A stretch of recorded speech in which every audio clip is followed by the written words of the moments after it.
Good evening, I'm Daisy Richards with Monday's edition of the Regional News. We begin with news from Trinidad. One inmate is dead and two others are receiving medical treatment following a gang fight inside the maximum security prison, Acting Commissioner of Prisons Carlos Carrasp has confirmed.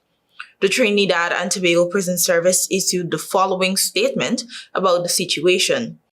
Quote, "The Trinidad and Tobago Prison Service advises that a fracas occurred between gang affiliates at the maximum security prison on Saturday, April 5th, 2025. According to an interim report, there was an altercation between gang affiliates, which quickly escalated and caused them to clash with each other using improvised weapons. The emergency response unit was alerted and quickly responded, which brought the situation under control. Mr. Carlos Carrasp, Commissioner of Prisons, in addressing the situation, has confirmed that one inmate succumbed to injuries sustained and two others were recommended for further medical treatment. Next of kin of the deceased was contacted and informed, and condolences are extended on behalf of the Trinidad and Tobago Prison Service. No member of staff was injured during the ordeal. Commissioner Carrasp has given the assurance that the institution is back to a state of normalcy, and as per protocol, action has been taken on all other facilities to enhance security and safety.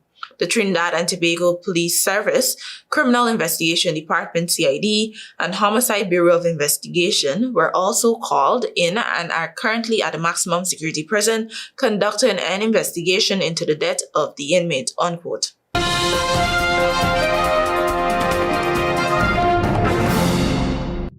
While in Dominica, a Dominican man has died of leptospirosis, local media reported.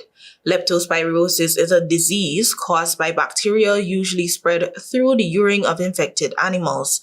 It affects both people and animals, who are usually at higher risk after a hurricane or flood when people have made contact with contaminated water or soil. Dominica's national epidemiologist Dr. Shaluddin Ahmed said there has been an increased number of cases recently emerging since cases after Hurricane Maria in 2017. He confirmed that out of 10 suspected cases hospitalized in March 2025, 2 have come back positive, with 1 patient succumbing to the disease. Samples were sent to CARPHA for PCR testing, Dr. Ahmed confirmed. He advised patients to look out for common symptoms like fever, headache, and muscle pain, which are usually common to several illnesses. He said early intervention is critical, as there may be diagnostic challenges and testing delays, which can hinder timely confirmation of the disease. Dr. Ahmed has encouraged the public to seek urgent medical intervention if they believe they have been exposed to the threat of leptospirosis. There were no reported cases of the disease in 2024. Dr. Ahmed said the last known cases were soon after Hurricane Maria in 2017. He said while there were suspected cases, subsequent to that they turned out to be negative. He advised the public not to panic, as these are still sporadic cases and not any indication of an outbreak. Dr. Ahmed again cautioned individuals to seek medical intervention as early as possible if they experience any symptoms.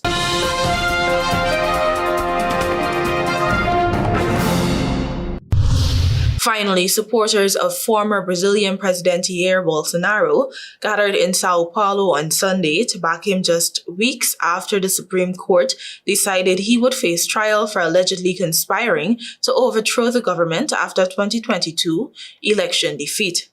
Bolsonaro himself called on supporters to take part in this event on Sao Paulo's Paulista Avenue, following a similar demonstration on Rio de Janeiro's Copacabana Beach last month, when turnout fell short of what organizers had hoped for.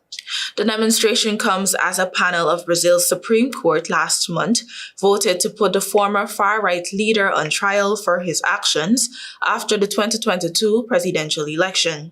If found guilty in the court proceedings expected later this year, Bolsonaro could face a long prison sentence.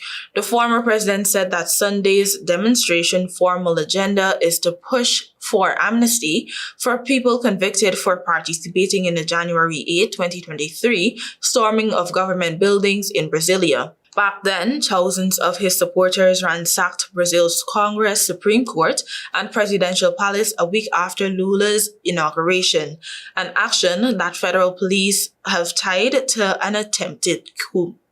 And Bolsonaro says it has enough votes to pass the lower house. In addition to facing trial, the former president had already been barred from running for public office until 2030 by Brazil's top electoral court for his efforts to discredit the country's voting system. Thank you for watching. Do have a great week. Until next time.